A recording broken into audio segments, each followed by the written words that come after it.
Hello. Happy Monday. I hope your day is going well and that your week has started well. So, I'm Sarah Bramall, one half of the Coaching Catalyst duo, alongside Rebecca Daniel, and we are both ICF accredited coaches. We're both coach trainers and we are both coach supervisors. So, great to be here with you on this lovely Monday. I was going to say Monday morning, and it's actually now well into the afternoon, so I don't know where the day has gone for me. Hey, Araminta, thanks for joining on Insta. Lovely to have you here. So if you're joining now or joining later, come and say hello. Let me know how your day is going.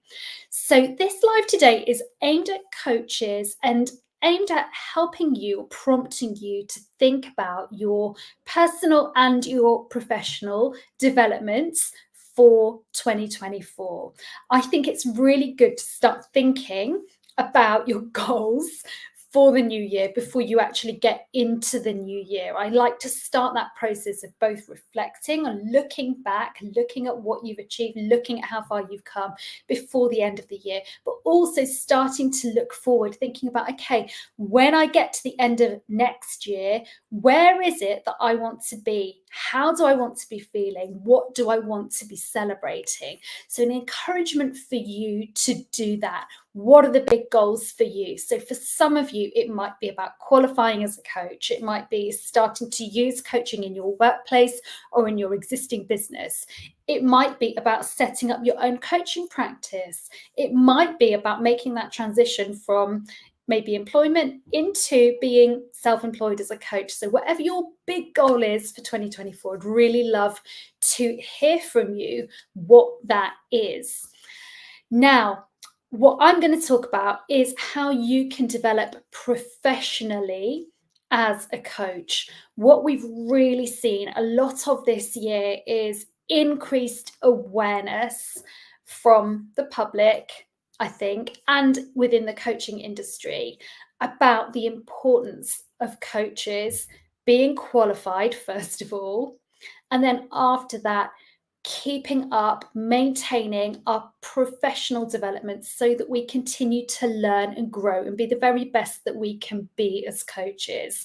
I think we had that scandal about that large organisation here in the UK this year, which really shocked a lot of people about the possibilities and the practice of unethical practice within the coaching industry. So if you have qualified with an accredited organisation, you should absolutely be celebrating yourself and really putting yourself out there and really celebrating the coaching that you do, because it sets you apart for a start to have a really rigorous qualification from an accredited training provider. Hey, Kirsty on Insta, lovely to have you. How's your Monday going? And lovely Jodie, wonderful photographer Jodie, here with me as well. So happy Monday to you. So first of all, I was just saying, if you are qualified, first of all, that is a huge tick. However, we know, because we're in the business of coaching, we're in the business of personal and professional development, that we don't just get a qualification and then go, okay, I'm done, let me sit on my laurels now and not do any more. Now, perhaps because Rebecca and I both come from a background in education, where a really big driver in education is not just to educate children to get their GCSEs, right? It's to educate them to be lifelong learners. And I think Rebecca and I really share that passion about commitment to lifelong learning. So you will know that a big part of us in 2023 was that process, well, 2022 and 2023 was that process of us training and qualifying in supervision. It's been a really important part of the offering that we bring. My big goal for 2024 is that I want to gain accreditation as a PCC coach. So that's after the first stage of the ICF accreditation is ACC, the second one is PCC, and I want to gain that accreditation. So I'm going to be in mentoring in order to do that this year. Now, hey, therapeutic coaching, great to have you.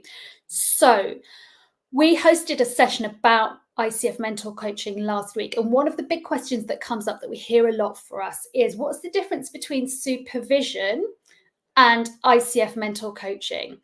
Now, both of them support us as coaches in developing professionally. The difference is with the ICF mentor coaching, usually we do it for a finite amount of time. So in order to gain that ICF accreditation, we have to be in mentor coaching for 10 hours. 7 of those can be in group, 3 of those can be one-to-one, and there are other requirements as well. We need to submit a recording of our coaching and also to sit an exam of the coaching. So it's quite a rigorous process, but rightly so, because having been through that process, then it really, really helps to set you apart as a professional coach. So we have got a mentoring program starting in January. I am going to be in that mentoring because I'm going to be involved in the mentoring for PCC. And we've got other people who'll be joining us either for ACC. So when you've done your first 100 hours of coaching, taking that first step towards credentialing. And we've also got people who may be joining us in order to reaccredit at ACC. So already got ACC, but want to do the process of reaccreditation at ACC. So if you think actually that's something that's been on my radar, I know that I want to get that ICF credentialing as a coach, I know that that's going to be important for me in building that credibility for clients going forwards, then do come and check out here our mentor coaching offer. So that's bit.ly/catalysts mentor coaching. Now, the other thing that we offer, which is slightly different from that, is coaching supervision. Now, coaching supervision, unlike mentor coaching, is something that is ongoing. So as soon as I had qualified as a coach, and actually I could have started before qualification, I joined in supervision.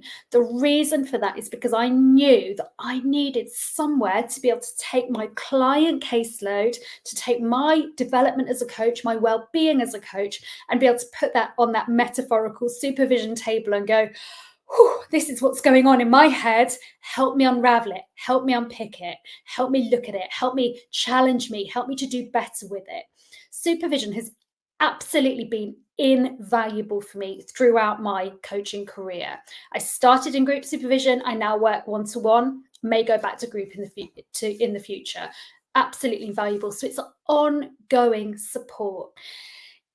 Today, when issues come up in coaching or in supervision, if I've got things on my mind, I know that I can notice it, park it and go, it's okay. I'm going to take it to my supervisor. I know I've got somewhere safe to take that.